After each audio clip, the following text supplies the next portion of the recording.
खामोश वाकयात में नए आने वाले दोस्तों से गुजारिश है कि चैनल को जरूर सब्सक्राइब करें और बेल आइकन पर जरूर क्लिक करें ताकि हर नई आने वाली वीडियो का नोटिफिकेशन आपको बर वक्त मिल सके। तो चलते हैं आज के एपिसोड की जानिब।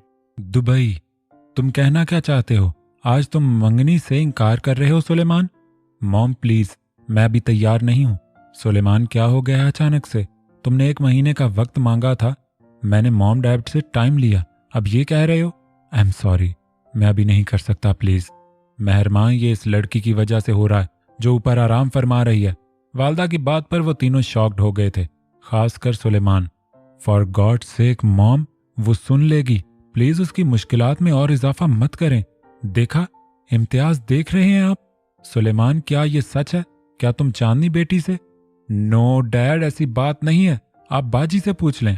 सुलेमान ने आंखों से इल्तिजा की थी महरमा को, जो खुद भी हैरान थी।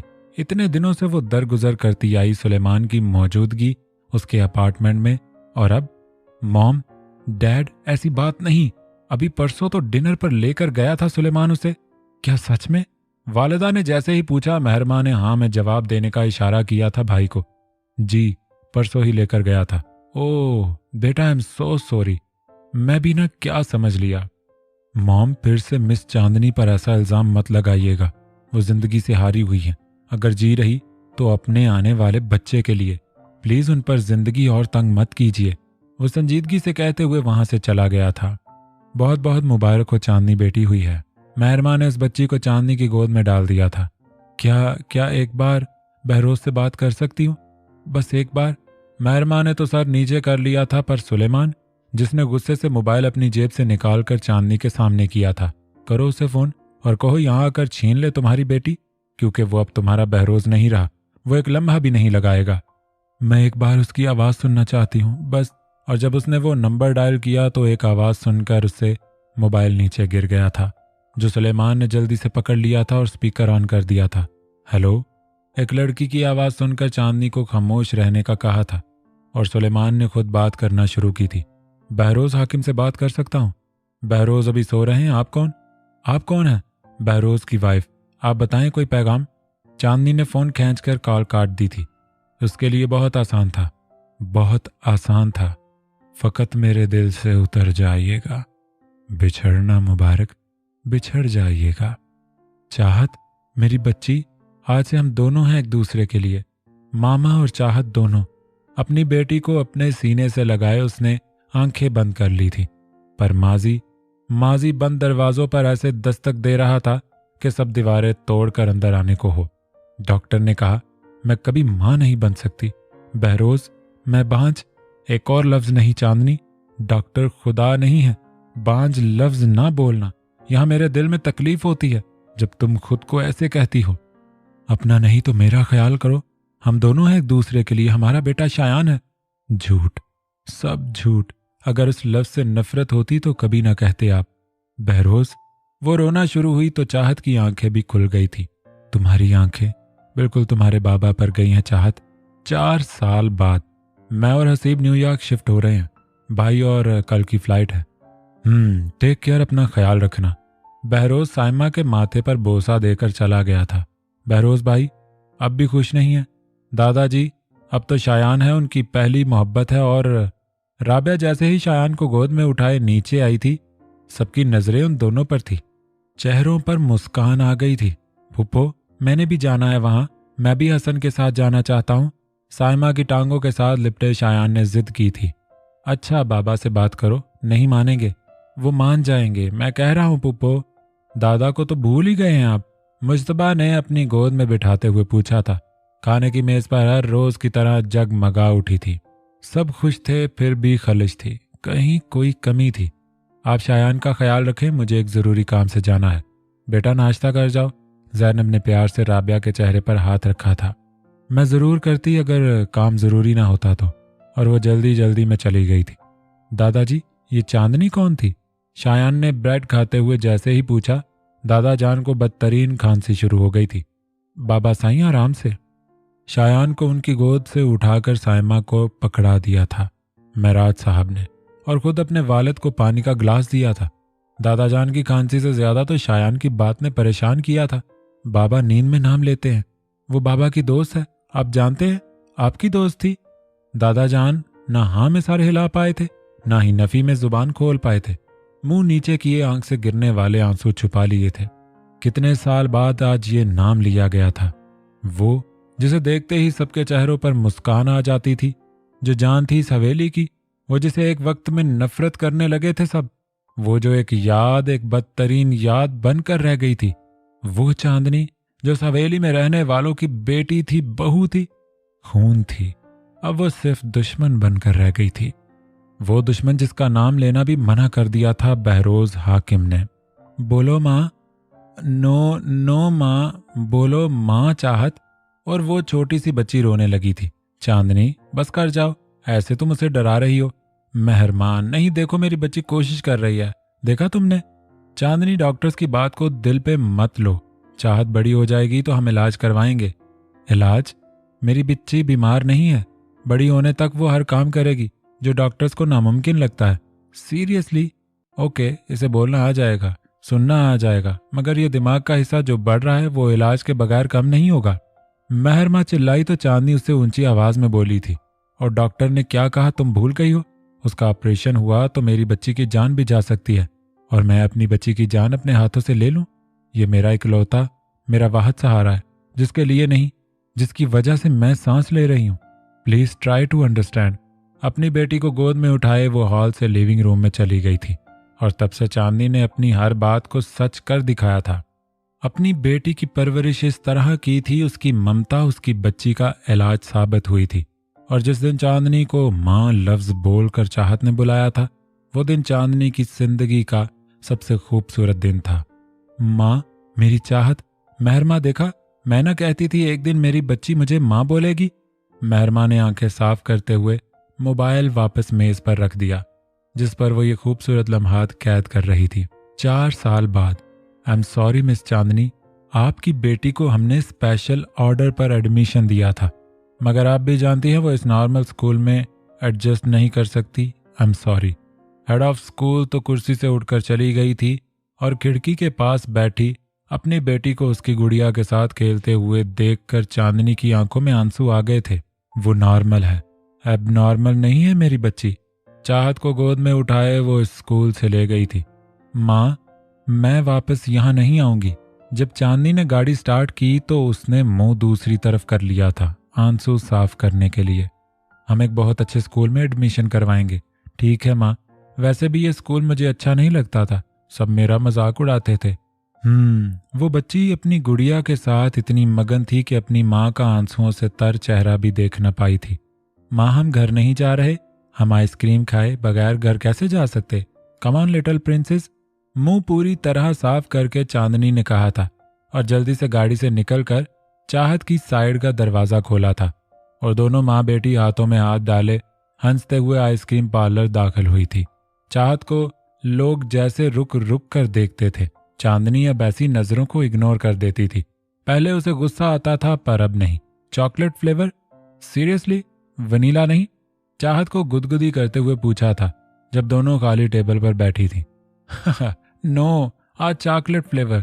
आपने बताया था बाबा का फेवरेट फ्लेवर था, अब से चाहत भी यही खाएगी। और चाहत बातें कर रही थी, पर चांदनी इस लम्हे खो गई थी। कुछ दिन पहले ही चाहत की जिद में उसने उस शख्स की बातें चाहत को बताना शुरू की थी। बहरोज हाकिम की पसंद नापसंद उसने बहुत पहले अपनी बेटी को बताना शुरू कर दी थी। बस उसमें हिम्मत न थी बहरोज की तस्वीर दिखाने की, जिसे पिछले 5 साल से उसने नहीं देखा था। वो अपनी बेटी को कैसे दिखाती? बहरोज, साइमा आपी ने बुलाया है, हमें चलना चाहिए। तुम चली जाओ, तुम्हारे पास वक्त होगा, मेरे पास नहीं है। पर बहरोज, इनफ, कह दिया, जाते हुए दरवाजा बंद कर जाना, उसने बेरुखी से कहा, और वापस फाइल पर नजरें मरकूज कर ली थी।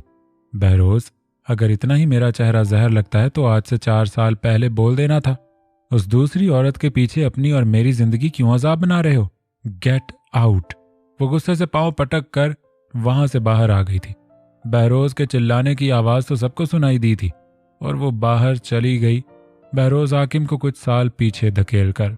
बहरोज ने रीडिंग क्लास उतार कर दरवाजे की तरफ देखा था, और फिर अपने इस नए कमरे की तरफ, जहां कोई याद, कोई तस्वीर, कुछ नहीं था। सिवाय उस टेबल और एक बेड के। उस डार्क रूम की तरह से वो अपनी जिंदगी भी गुजार रहा था, गुस्से से भरी जिंदगी, एक मगरूर शख्स की जिंदगी।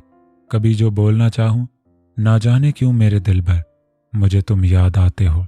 Good night baby, good night मामा।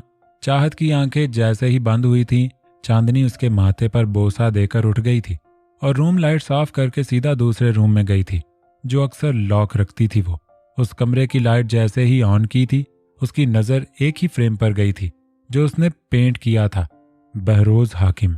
दरवाजा बंद किए वो टेक लगाकर खड़ी रही थी, सामने पड़े उस फ्रेम को तकती रह गई थी।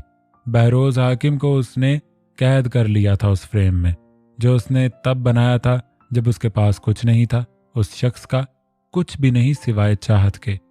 कभी सावन के मौसम में अगर गाए कहीं कोयल किसी मेहंदी की टहनी पर, न जाने क्यों मेरे दिल भर मुझे तुम याद आते हो, मुझे तुम याद आते हो।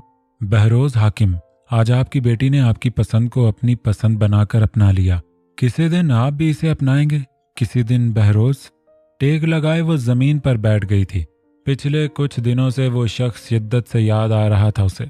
ऐसी सर्द रातों में वो ऐसे ही रोते रोते सो जाती थी। वेडिंग एनिवर्सरी बहुत बहुत मुबारक हो बहरोज भाई। राबिया भाभी, thank you so much. Saima, बच्चों बहुत बहुत मुबारक हो। Thanks mom. Excuse me. Behroz अपने बिजनेस पार्टनर से मिलने चला गया था। पार्टनी अपने अरूज पर थी और बहरोज बेसुध था। सबसे मुबारकबाद ले रहा था, मीडिया के सामने तस्वीर खिंचवा रहा था, सबके सामने एक महबूब साबित कर रहा था खुद को अपनी बीवी का। पर कजन जुनेद जैसे ही बहरोज को मुबारकबाद देने आया, बहरोज का मूड खराब होना शुरू हो गया था। बहरोज बेटा आज नहीं। महराज हाकिम ने अपने बेटे को जुनेद के साथ उलझने से रोका था। जी। वो ड्रिंक का ग्लास उठाए जाने लगा था जब जुनेद ने आगे बढ़कर उसे गले से लगाया था। बहरोज भाई, आज के बाद मैं आपसे नहीं लड़ूंगा। चांदनी भाभी के लिए लड़ता था। कुछ दिन पहले इस्लामाबाद गया हुआ था तो पता चला पिछले साल उन लोगों को एक लावारिस लाश की खबर दी गई थी और पुलिस ने तस्दीक कर दी थी वो चांदनी भाभी की है। सो जब वो जिंदा ही नहीं रही तो क्या लड़ाई करूं मैं। दादाजी ने अपने सीने पर हाथ रख लिया था और बहरोज के हाथ से वो शीशे का ग्लास नीचे गिरकर टूट गया था। बहरोज ये कहते ही हाल से बाहर निकल गया था। वो जितनी जल्दी बाहर आया था, खुले आसमान के नीचे आते ही उसने अपनी टाई खोलकर फेंकी थी और फिर कोट उतारकर शर्ट के बटन खोले थे। जैसे ही उसका सांस बंद हो रहा हो, गाड़ी की चाबी ड्राइवर से लिए वो हवेली से निकल गया था।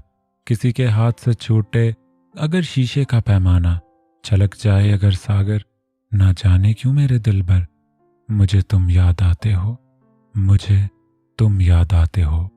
आपने सुना क्या कहा उन लोगों ने? चांदनी मर गई है, हमारी चांदनी। क्या जवाब दूंगा शहाब को?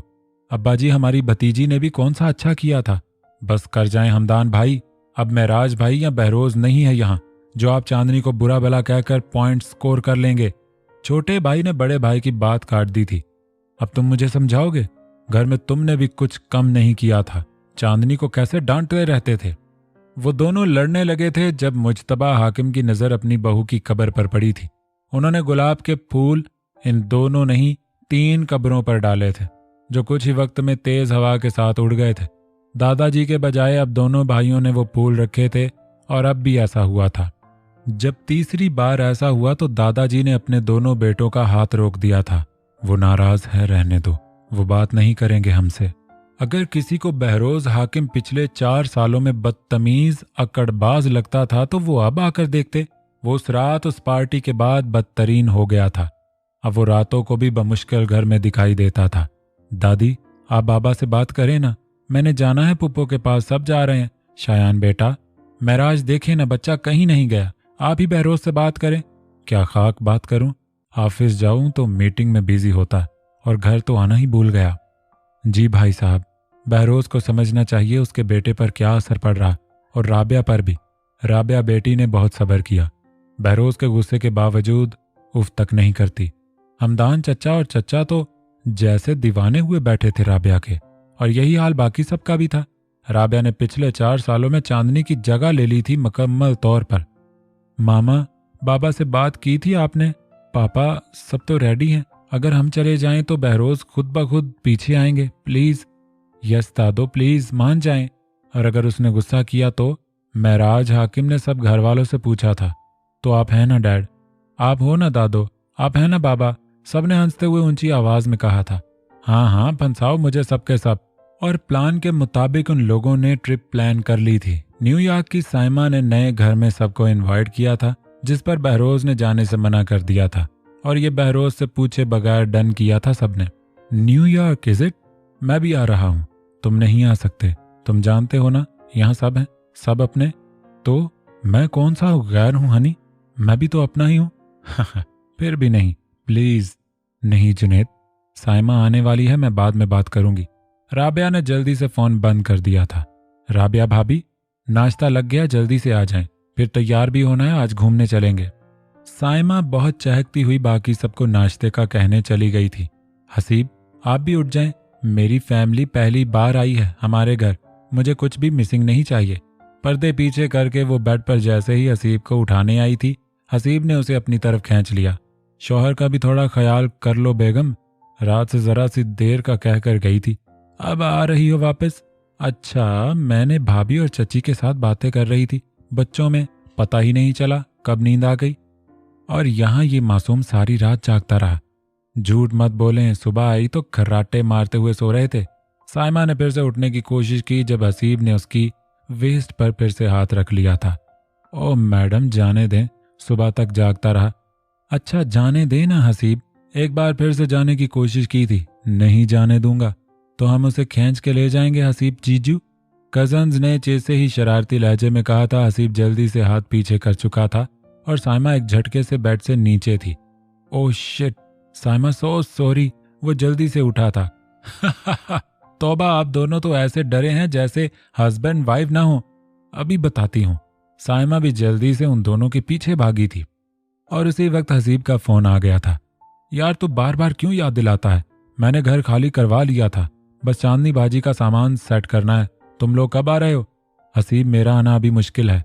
हसीब, डैड की तबीयत बहुत खराब, सब कंपनी का काम मैं देख रहा हूँ, मॉम को भी तन्हा नहीं छोड़ सकता। महरमा बाजी वहां पहले ही चली गई थी, मैं देख लेता हूँ, डोंट वरी। हसीब, मैं बहुत यकीन से भेज रहा हूँ लोगों को वहां, वो स्कूल बहुत पसंद आया चाहत को, इसलिए महरमा बाजी ने चांदनी को राजी किया। अरे बस कर जा, मैं जानता हूँ चांदनी महरमा बाजी के साथ नहीं रहेंगी, इतना तो जानता हूँ कितनी खुददार हैं वो। कुछ देर और बात करने के बाद हसीब नाश्ता करने के बाद सीधा अपने घर से 4 घर दूर उस खाली घर में गया था और अपने मुलाजमों से सब कुछ सेट करवाया था। हसीब हसीब वो फ्रेम लगाने लगा था जिसमें चांदनी और चाहत की तस्वीर थी, पर पीछे से साइमा की आवाज पर वो फ्रेम छूट गया था। ओह शिट, हसीब कान चुप जाएगा, छोड़े इसे। हसीब ने वो फ्रेम छोड़ दिया था, 2 कदमों का फासला था उस तस्वीर देखने में। आप यहाँ क्या कर रहे हैं? बेगम, मैंने बताया तो था मेरे दोस्त की फैमिली यहाँ शिफ्ट हो रही, बस शाम तक या कल तक आ जाएंगे। अच्छा मुलाजिम कर लेंगे, अभी तो चलें प्लीज। हसीब का हाथ पकड़े वो वापस घर ले गई थी। कुछ दिन बाद, माँ ब्यूटीफुल, अब हम यहाँ रहेंगे? हाँ मेरे बच्चे, अब मुंह हाथ धोकर आ जाओ, डिनर करना है कि नहीं? यस मामा। वो ऊपर रूम की तरफ जाने लगी थी जब सर चकराने से चाहत पीछे आ गिरी। चाहत, चांदनी चिल्लाते हुए उसकी तरफ भागी। मामा मैं ठीक हूँ, कितनी बार कहा है भागते हुए सीढ़ियां मत चढ़ा करो, गिर जाती। और चाहत को खुद उठाकर ऊपर रूम में लेकर गई थी। उसका मुंह धोने के बाद वो वापस उसे गोद में उठाकर नीचे ले आई थी। I love you so much mama, dinner के बाद आइसक्रीम चाहिए होगी इसलिए मस्के लग रहे। चाहत के कहकहे ने रोशन कर दिया था चांदनी के चेहरे को भी, और कुछ देर बाद दोनों माँ बेटी आइसक्रीम लिए घर के सामने बेंच पर बैठकर अपनी आइसक्रीम एंजॉय कर रहे, जब कुछ घर दूर उस घर से बच्चों और बड़ों के हंसने की आवाजें इन दोनों को सुनाई दी। मामा, यहाँ पर नए नेबर को वेलकम नहीं करते, हम कितने दिन से यहाँ आए हुए। अरे कल तो मिसेस शाहद आई थी, पर मामा उस घर से कोई नहीं आया, उनके बच्चे भी हैं, कितना मजा आएगा ना। कल मैं जब काम से आ जाऊंगी तो हम चलेंगे मेरी एंजल को नए बच्चों से मिलवाने। चाहत के चेहरे की उदासी देखकर चांदनी ने बात को बदल दिया था और चाहत ने खुशी से चांदनी को हक कर ली थी। चाहत को क्रेज था नए लोगों को मिलने का।